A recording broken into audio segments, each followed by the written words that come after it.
warahmatullahi wabarakatuh.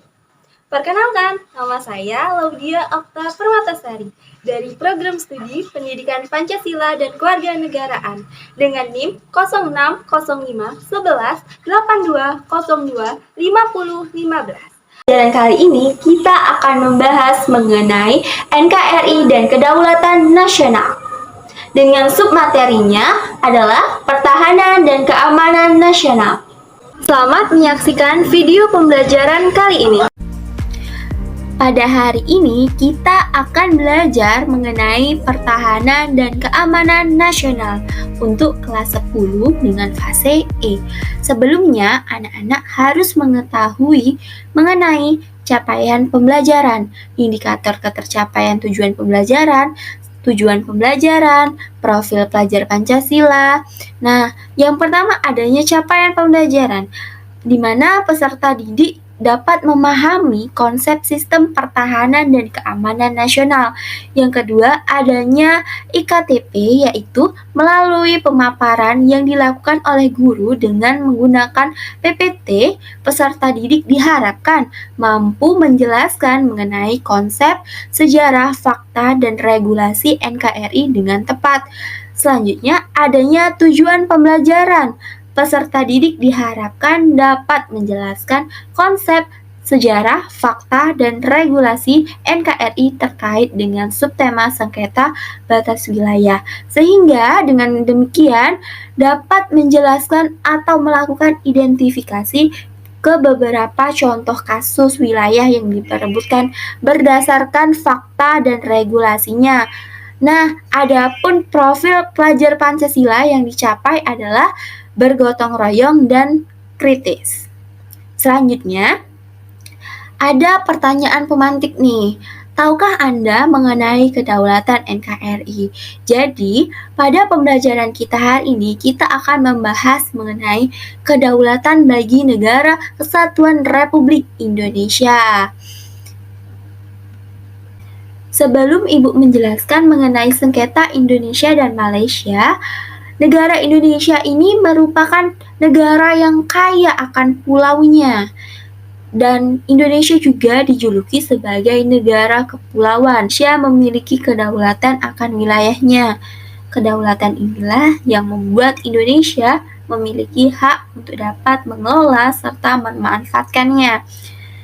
Yang mana hal ini juga selaras dengan apa yang diamanatkan oleh Undang-Undang Dasar Negara Republik Indonesia tahun 1945 di dalam pasal 25A. Peraturan tersebut mengatur tentang pemerintahan negara Indonesia yang melindungi segenap bangsa Indonesia dan seluruh tumpah darah Indonesia, memanfaatkan kekayaan alam yang ada hanya untuk kemakmuran rakyat. Adanya desentralisasi pemerintahan di daerah besar dan daerah kecil yang bersifat otonom dalam bingkai NKRI dan kesejahteraan sosial bagi seluruh rakyat Indonesia. Nah, selanjutnya kita akan membahas mengenai sengketa Indonesia dan Malaysia. Indonesia dan Malaysia ini pernah bersengketa berkaitan tentang pulau yang ada di Kalimantan Timur, yang mana pulau ini berbatasan langsung dengan Malaysia. Pulau Sipadan dan Lingkitan antara Indonesia dan Malaysia ini sudah terjadi sejak lama, sejak sekitar 1967. Pada tahun 2002 lalu, Mahkamah Internasional memutuskan bahwa kepemilikan Pulau Sipadan dan Lingkitan jatuh pada Malaysia. Keputusan ini berdasarkan pada bukti sejarah yang diterima oleh Mahkamah Internasional, dan dari pihak Malaysia ini membuktikan bahwa Inggris sudah terlebih dahulu menjajah Malaysia dengan memasuki Pulau Sipadan dan Lingkitan dengan membangun mercusuar dan konversi penyu. Sedangkan Belanda yang menjajah Indonesia hanya terbukti pernah singgah di Pulau Sipadan dan Lingkitan, namun tidak melakukan apapun Selain itu, Malaysia juga terbukti telah melakukan berbagai penguasaan efektif terhadap kedua pulau tersebut. Pemberlakuan aturan perlindungan satwa burung, penguatan pajak atas pengumpulan telur penyu, dan operasi mercusuar. Lepasnya Pulau Sipadan dan Lingitan ini terjadi pada saat pemerintahan Megawati Soekarno Putri. Selanjutnya, adanya sengketa di Kepulauan Natuna. Pada akhir tahun 2021 lalu, Cina menuntut Indonesia untuk menghentikan kegiatan pengeboran minyak dan gas alam di perairan Natuna karena diklaim oleh Cina Pulau Natuna tersebut adalah miliknya. Padahal ujung selatan Laut Cina adalah zona ekonomi eksekutif atau ZEE Indonesia di bawah Konvensi PBB tentang Hukum Laut atau UNCLOS. Indonesia menamai wilayah tersebut dengan Laut Natuna Utara sejak tahun 2017 yang berdasarkan dengan konvensi tersebut. Indonesia memiliki hak yang berdaulat untuk mengeksplorasi dan mengeksploitasi sumber daya alam di zona ZEE dan landas komitmennya.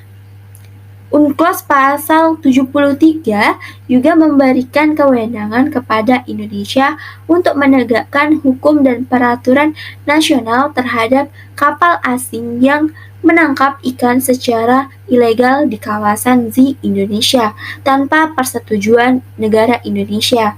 Cina yang keberatan dan bersikeras bahwa perairan tersebut berada dalam klaim teritorialnya yang mana luas di Laut Cina Selatan ditandai dengan 9 garis putus-putus. Memahami mengenai sengketa wilayah Indonesia yang diperebutkan oleh negara lain.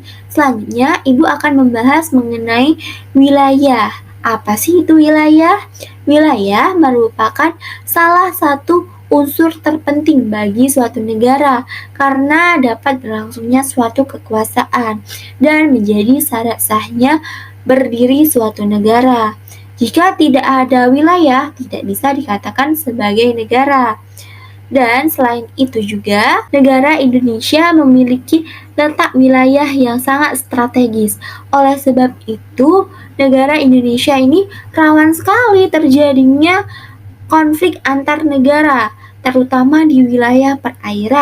Menurut Undang-Undang Nomor 43 Tahun 2008, Pasal 1 Angka 1, wilayah Negara Kesatuan Republik Indonesia yang selanjutnya disebut dengan wilayah negara adalah salah satu unsur negara yang merupakan satu kesatuan wilayah daratan, perairan, pedalaman, perairan kepulauan, dan laut teritorial beserta dasar laut dan tanah di bawahnya, serta ruang udara di atasnya, termasuk seluruh unsur sumber kekayaan yang terkandung di dalamnya. Setelah kalian memahami mengenai wilayah dan letak geografis Indonesia, selanjutnya kalian akan membahas mengenai batas wilayah Indonesia.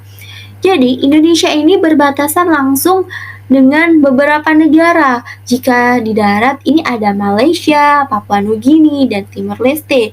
Sedangkan di laut ada Malaysia juga, Papua Nugini, Singapura, dan Timor Leste.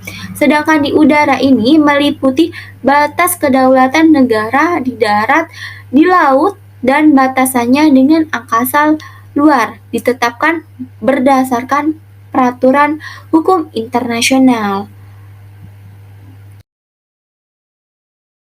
Sengketa Laut Cina Selatan telah terjadi sejak 1947 silam. Dasar yang digunakan Cina untuk mengklaim seluruh kawasan Laut Cina Selatan yakni 9 garis putus-putus atau 9 dash line. Pada Kamis 2 Desember 2021 lalu, Reuters melaporkan soal Cina yang meminta Indonesia menghentikan pengeboran migas. Hal ini diungkapkan oleh 4 orang yang mengetahui persoalan tersebut kepada kantor berita Reuters.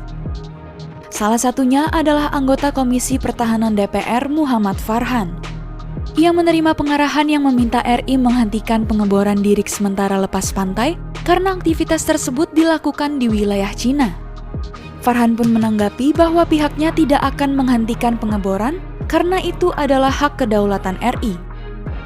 Selain Farhan, 3 orang lainnya juga mengaku mendapat pengarahan yang sama. 2 orang diantaranya mengatakan bahwa Cina berulang kali menuntut agar Indonesia menghentikan pengeboran. Komisi 1 DPR yang mengurusi pertahanan dan luar negeri pun mempertanyakan sikap pemerintah.